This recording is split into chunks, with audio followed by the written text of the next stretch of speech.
All right, here we go. 147, Section 1, Question 12.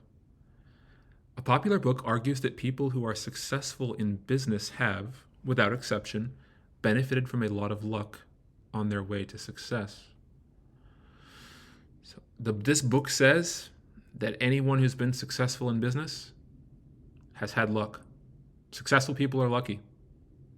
Okay, my summary for the first sentence is successful people are lucky. But this is ridiculous. Okay, why is it ridiculous that successful people are lucky? Anyone who has studied successful people knows that success requires a lot of hard work. Okay, so the book says successful people are lucky. And this person says, that's dumb. Successful people are hard workers.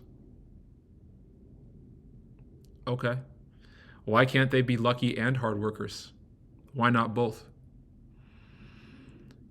It seems to be that the person arguing this thinks that the book is saying that if you're lucky, you're automatically successful. But it doesn't say that. It says if you're successful, you're lucky. Imagine you said to me, Carl, for a car to move, it needs an engine. Well, you know what I mean. To move as it's supposed to move. Not with someone pushing it or something, or like falling down a mountain, but like for a car to operate as it's intended to operate, it needs an engine. And I said to you, well, that's stupid. Cars need gas.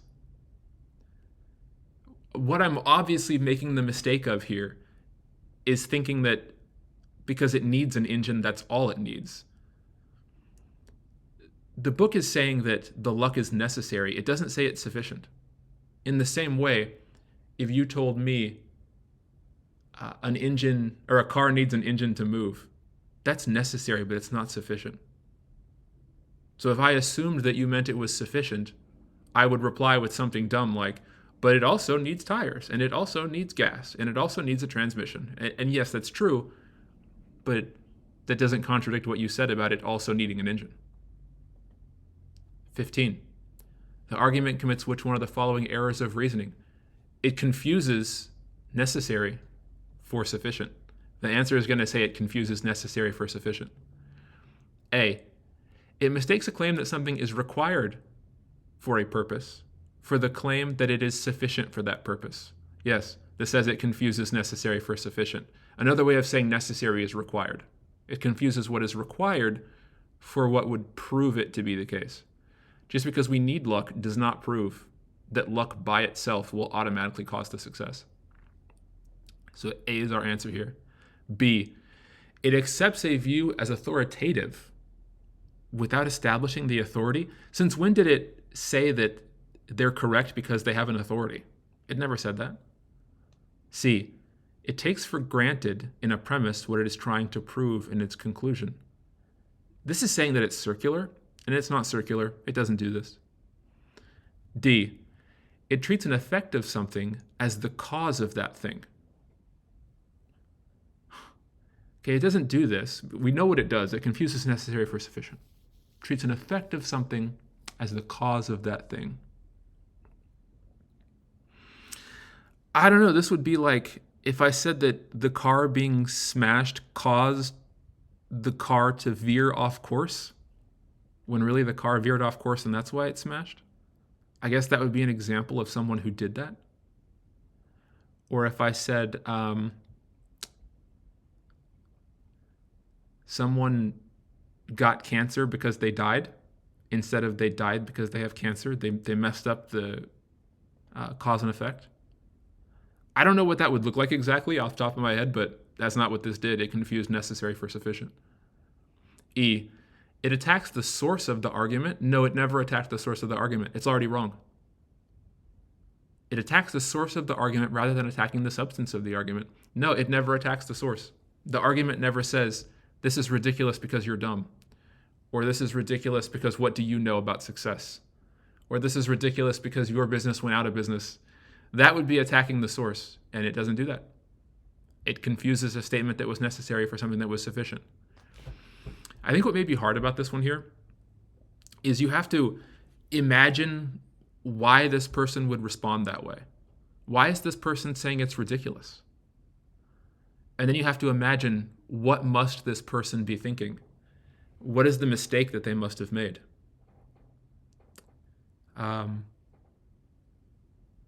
If you miss that, I see what you've said here.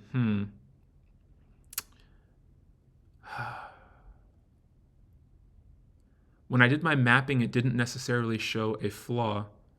Your mapping, that's the problem. The problem is that you're mapping things out and drawing them. That's the problem. You just have to notice what this person is doing. So someone says, a car needs an engine, and then someone else comes in and says, that's stupid, a car needs gas. You don't need to map that out. You need to understand why they would say that thing.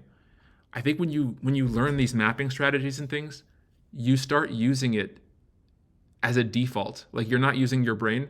You're using like, oh, I just map everything. I'm stuck, so let me map it.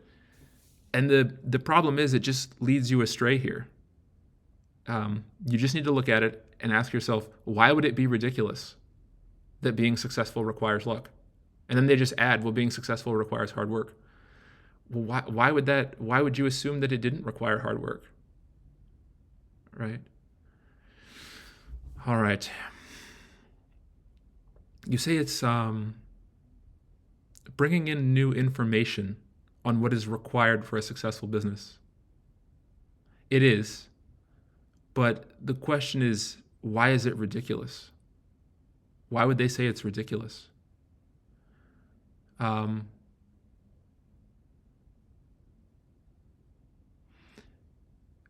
Yeah, I guess all I can say is that the ridiculous part has to stand out to you. Because it is stating their opinion against the book. It's like, the book says this, but that's dumb. Here's what you really need. And yes, they are introducing a new necessary thing, which is hard work. But why would they dismiss that you also need luck? Well, they must have misinterpreted what the book is saying. They must have misinterpreted it to mean, if you have luck, you're automatically successful. That would make it ridiculous, but that's not what the book said. The book just said that if you're successful, you got lucky. All right, hopefully that helps. Let me know how you were mapping or why you were mapping. I'm wondering, what made you choose to do it, why it was useful. And yeah, I think mapping led you astray here. Yeah.